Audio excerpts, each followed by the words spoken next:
y particularmente en pensar en el escenario de Colombia, el sistema de salud colombiano para los próximos 20 años. Yo creo que este es un ejercicio un poquito inédito porque llevamos realmente mucho tiempo y en particular en este último año hemos venido pensando siempre en el presente y en el pasado. Y realmente cuesta muchísimo trabajo en lo que uno observa en los diferentes debates, foros en que estamos, que tenemos que ir y que me ha tocado asistir y al ministro le ha tocado asistir a hacer casi 100 foros en este año y debates académicos. Es una tremenda dificultad que tenemos en Colombia para visualizar nuestros sistemas hacia el futuro. Yo creo que ese es algo muy afortunado que pensemos en ese escenario de futuro. Yo anoche cuando me tocó la tarea de ponerme casi a las 11 de la noche a pensar que iba a hablar hoy, cuando me avisaron que tenía que abrir el evento, me puse a pensar un poquito, hombre, ¿cuál es el escenario realmente que vamos a tener a futuro y qué es lo que vamos a enfrentar en Colombia para los próximos 20 años en el sistema de salud? Y lo primero que se me ocurre como salubrista, lo primero que se me ocurrió fue pensar en las transiciones. Colombia está atravesando probablemente una cuádruple transición y esas transiciones van a acompañar probablemente durante los próximos 20 años. En primer lugar, una transición demográfica, una transición que no acaba de completarse, que en algunas grandes ciudades, probablemente en las 4 grandes ciudades ya tenemos una estructura que se asemeja más a la de un país desarrollado en términos de edad de la población, pero todavía en el área rural y en algunos departamentos una situación muy parecida a la que teníamos en términos de estructura de edad hace unos 30 años. Y esto nos va a acompañar y probablemente esta transición la culminaremos en unos 30 o 35 años cuando nuestro perfil de población se va a volver una población muchísimo mayor. En segundo lugar, es indudable que estamos en una transición económica. Colombia ha pasado y en los últimos 10 años ha sido el país de Latinoamérica que más ha crecido en clase media. Colombia ha aumentado prácticamente 11 puntos porcentuales de crecimiento de una clase media, más que todo urbana, de una clase media que tiene unas nuevas expectativas de consumo, que tiene una nueva visión y que si se junta con una transición demográfica probablemente nos da un perfil de población joven muy particular, pero una transición económica que de todas maneras tiene una gran fragilidad. Es decir, las cifras que en esta semana han surgido, por ejemplo, del crecimiento en el empleo y la reducción tan importante y quizá histórica que ha tenido este país en el desempleo para los últimos 25 años, la mayor de los últimos 25 años, probablemente es algo que nos da una tremenda esperanza y una visión de lo que va a hacer este país en los próximos 20 años, pero de todos modos no deja de tener una fragilidad derivada de la naturaleza propia de los ciclos económicos. Una siguiente transición, y que en algunos casos aquellos que son más técnicos hablan de una doble carga, es la situación de la población colombiana respecto a la transición nutricional. Colombia en este momento tiene un porcentaje de personas con exceso de peso por encima del 50%, y una de esas, el 17% de la población colombiana está en condición de obesidad. Pero al mismo tiempo, y a pesar de que hemos hecho grandes avances en lo que es la reducción de la desnutrición, en particular la reducción de la desnutrición aguda, y el país está a punto de cumplir con las metas del milenio, va a cumplir para el año 2015 con las metas del milenio en tema nutricional, tenemos de otra parte una situación muy compleja en lo que se relaciona con áreas del país, departamentos del país donde esta situación todavía no ha sido superada. Y hay departamentos donde la tasa de desnutrición es prácticamente 5 veces la del promedio nacional. Mientras tanto, en las zonas urbanas estamos enfrentados cada día más a una población que consume más, a una población que ha cambiado sus hábitos nutricionales y que a mí me ha llamado la atención en particular, para darles un ejemplo, un indicador que me encontré haciendo una aplicación de un análisis de equidad, y es cómo esta carga es diferencial, por ejemplo, entre géneros. Mientras los mayores índices de obesidad en hombres se encuentran en los estratos de mayor ingreso, en los estratos más ricos, en los dos estratos más ricos, la mayor carga de obesidad en mujeres se está dando en las mujeres pertenecientes a los estratos 1 y 2, a los quintiles 1 y 2 de ingreso. Es un patrón muy curioso, muy significativo de algunas diferencias de género que pueden estar endógenas en la situación, digamos, de esta transición del desarrollo del país, donde probablemente hay unas poblaciones, en particular la población de mujeres, que tiene algún rezago importante, mientras los hombres están siendo víctimas en alguna forma del sobreconsumo. Todo esto desemboca para el sistema del país en una transición epidemiológica, una transición en la cual cada vez más enfrentamos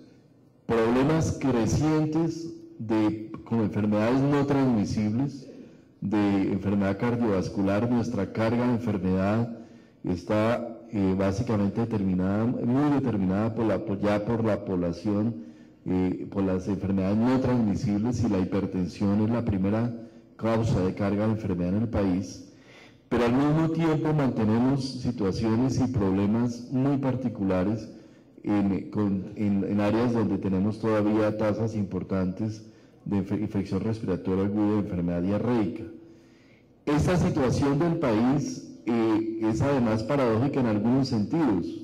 Colombia está pasando situaciones complejas en el dengue para este año, y es probable que, a no ser que exista un avance muy importante en la generación de una vacuna, vamos a seguir teniendo esta situación afectada mucho por el cambio climático. Este es un perfil que nosotros encontramos de una situación de salud pública donde hay unos contrastes muy relevantes,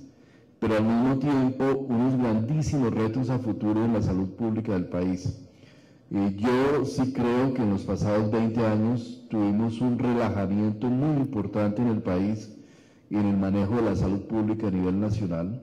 Creo que algunos de los objetivos centrales que tenían que ver con el desarrollo de la Constitución del 91 nos dieron indicaciones que iban a ser muy importantes para el desarrollo, como la descentralización del país, y creo que eso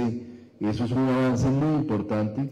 Pero de alguna manera siento que cuando uno identifica dónde están focalizados los grandes problemas de salud pública en este país y dónde está focalizada la capacidad de respuesta, nos encontramos que definitivamente tenemos limitaciones muy importantes en los municipios más pequeños del país, donde la descentralización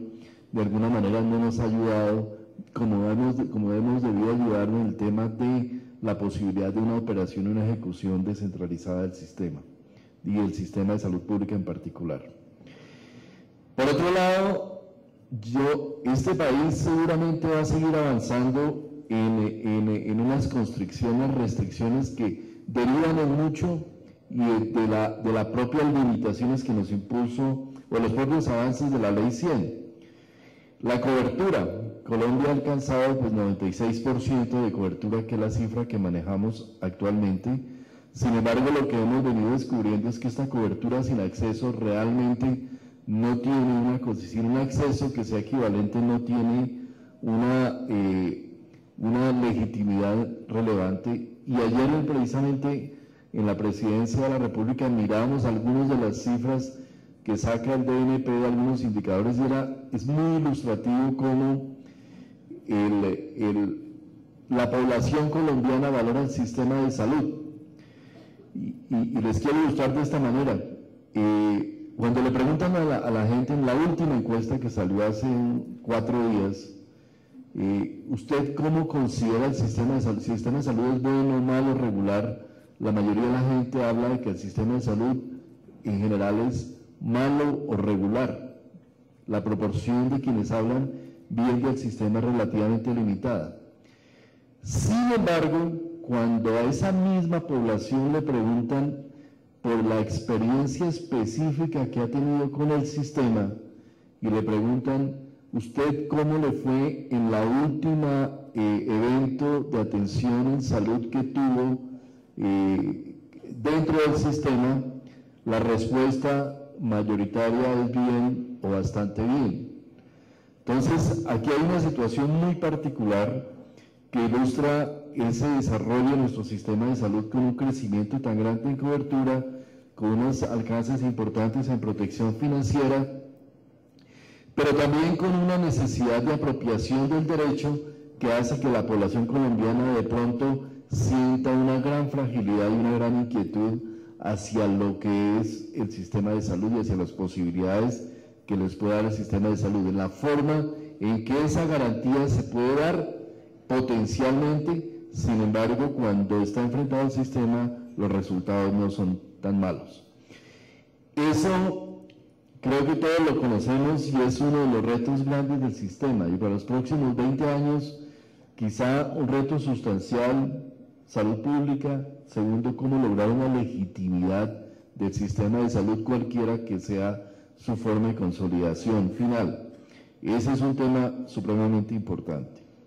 ¿Cuáles son los retos que yo me atrevería a plantear para el futuro en este ámbito de este congreso que hoy abrimos? Primero, cómo implantar un modelo de salud pública realmente basado en los determinantes y en la acción intersectorial. A veces, y en el cargo mío que me toca responsabilidad de salud pública del país, uno se siente realmente solo cuando habla de la acción intersectorial. En temas como dengue, como enfermedad pulmonar obstructiva crónica, como tantos temas que tienen que ver con la acción de otros sectores sociales, de otros sectores del país, pues ver cómo poder hacer e interactuar en esto es supremamente importante. De ahí nuestra esperanza mucho está puesta en el desarrollo del Plan Nacional de Salud Pública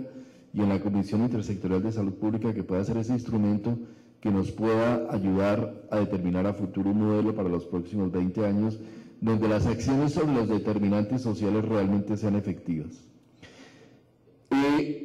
Segundo, cómo consolidar esa legitimidad basada en una inversión en salud y no en esa visión de gasto y abuso moral que hasta ahora nos ha inundado en el sistema. Eso es un tema que nos parece supremamente importante, es cómo pasar de una visión en la que el gasto es lo importante es que haya dinero para gastar en salud, a una visión de haya una inversión realmente en salud y se controlen los incentivos para el gasto. Uno muy importante que creo que tiene mucho que ver con lo que hoy se ilustra y la función de la mayoría de los asistentes a este evento, es cómo construir modelos de negocio relacionados con la generación de bienestar y no con la extracción de renta. Y en esto yo quiero ilustrar un poco la discusión tan grande que hay en el país en este momento alrededor de la integración vertical.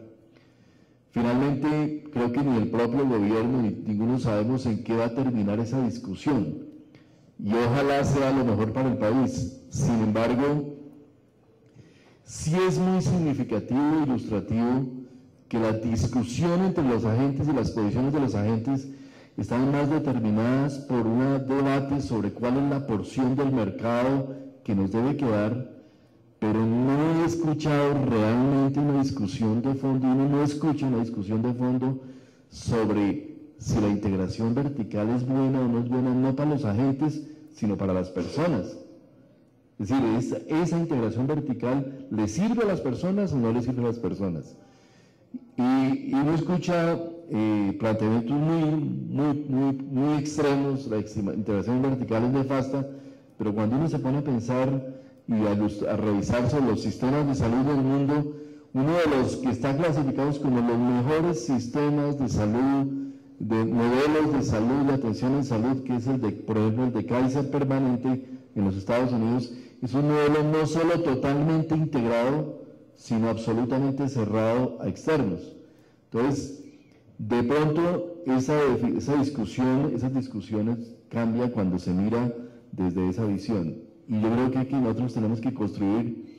para los próximos 20 años una ética del negocio, una visión del negocio, porque también es un falso planteamiento de decir que en la salud no debe haber negocio, porque en la salud siempre va a haber negocios, siempre va a haber transacciones económicas y siempre va a haber la posibilidad de generar rentas, así sea dentro del ámbito de empresas comerciales, de fundaciones, de organizaciones sin ánimo de lucro, de lo que sea, de incluso instituciones públicas, pero quien esté montado en una organización, en la estructura de un sistema de salud, siempre va a tener que tener esa visión de negocio, al extremo que países como Ecuador en estos momentos, por ejemplo, están abordando a toda su estructura de salud y planteándoles modelos de negocio dentro de la propia estructura. En Ecuador, es que es una realidad absolutamente grande en el país, pero ¿cómo llevar ese modelo de negocio, un modelo donde prime el bienestar social y no la extracción de renta? Es un reto muy importante para los 20 años. Cuarto, construir un modelo de esquemas de servicios basados en la agregación de valor y en la agregación de valor hacia la población colombiana. Con la inclusión de unos modelos de prestación. Yo creo que uno de los temas más críticos en el sistema colombiano es cómo lograr modelos de prestación diferentes. Si nosotros persistimos en la reivindicación del modelo de prestación actual, especialmente en lo que concierne al primer nivel de atención, y no hacemos una transformación de los servicios primarios de atención, realmente vamos a tener una grandísima dificultad para generar salud y para darle la vuelta al sistema hacia un sistema que sea mucho más resolutivo. Colombia tiene un reto tremendamente grande, es un reto muy difícil, dadas las características y la relativa obsolescencia de nuestra estructura y nuestras redes de servicio de primer nivel, pero probablemente para los próximos 20 años vamos a tener un reto y vamos a tener necesidad de cambiar ese modelo hacia modelos innovadores diferentes donde la atención integral y la atención no compartimentalizada y la no fragmentación del proceso de atención sea lo más relevante. Con una necesidad con toda seguridad de la reconversión de muchos recursos humanos que actualmente tenemos, un debate que va a ser muy complejo, muy difícil porque la estructura académica de por sí tiene una tendencia fuerte hacia mantener el statu quo, pero Colombia necesita tener nuevos perfiles de recursos, nuevas formas de aproximarse, nueva fuerza de trabajo, nuevas capacidades y competencias en esa fuerza de trabajo para poder operar en un ámbito de servicios primarios eficientes y redes integradas. Y por último, yo diría que dos componentes muy importantes que nos deben marcar para los próximos años. Consolidar el desarrollo de la información. Yo creo que hemos avanzado, en particular en los últimos 5 años, se ha avanzado de una manera muy relevante en el desarrollo de sistemas de información en el país. Sin embargo, también hay que tener en cuenta que manejar un sistema como el colombiano incluye ir hacia una construcción de una nominalidad que actualmente no tenemos. El sistema de salud debe pasar de la consolidación de una visión únicamente de datos ecológicos hacia esa que estamos construyendo, donde las personas sean identificadas y las personas puedan ser trazadas en su proceso de enfermedad y en sus riesgos para poder hacer una verdadera gestión del riesgo. Y por último, necesitamos consolidar una nueva visión y un sistema donde el lugar al donde llegar sea diferente a la del modelo prestacional que actualmente tenemos. El modelo colombiano es un modelo tremendamente prestacional, donde lo importante, lo relevante para la población son las prestaciones, y consolidar un modelo donde se afecte determinante, donde se afecte la salud pública y donde se haya un balance entre aquello que es la atención individual y la prestación individual frente a los objetivos sociales de la salud pública. La afectación de los determinantes debe llevarnos a un equilibrio, y la única forma que nosotros creemos que se debe llevar para poder llevar ese enfoque es lograr llevar hacia los 20 años a este país hacia un enfoque de construcción sobre la equidad social, sobre el cierre de las brechas y la consolidación de objetivos finales del sistema en esa construcción de equidad. Como ustedes ven, este es un proceso donde pensar en esto en 20 años de futuro puede sonar un poquito estrambótico, pero definitivamente creemos, doctora Elisa, doctor Gustavo, que la idea que ustedes hablan el día de hoy de pensar a futuro y de plantearnos si una reforma de salud, por ejemplo, es necesaria o no es necesaria, debe visualizarse en este escenario de futuro y no en el escenario del pasado. Cuando uno escucha muchas reacciones que se dan a veces en contra de la reforma de salud y en los diálogos que tenemos día a día, uno identifica mucho en sus interlocutores que están pensando en el presente y en el pasado y no en el futuro. Y eso es una limitación tremendamente grande que creemos que como colombianos debemos superar. El balance de la Ley 100 hay que hacerlo, hay que terminarlo, hay que decir qué logramos, qué no logramos, pero también debemos pensar en un avance hacia el futuro, con esa visión de futuro y sobre todo consolidándonos sobre lo que hoy en día hemos logrado. Muchas gracias.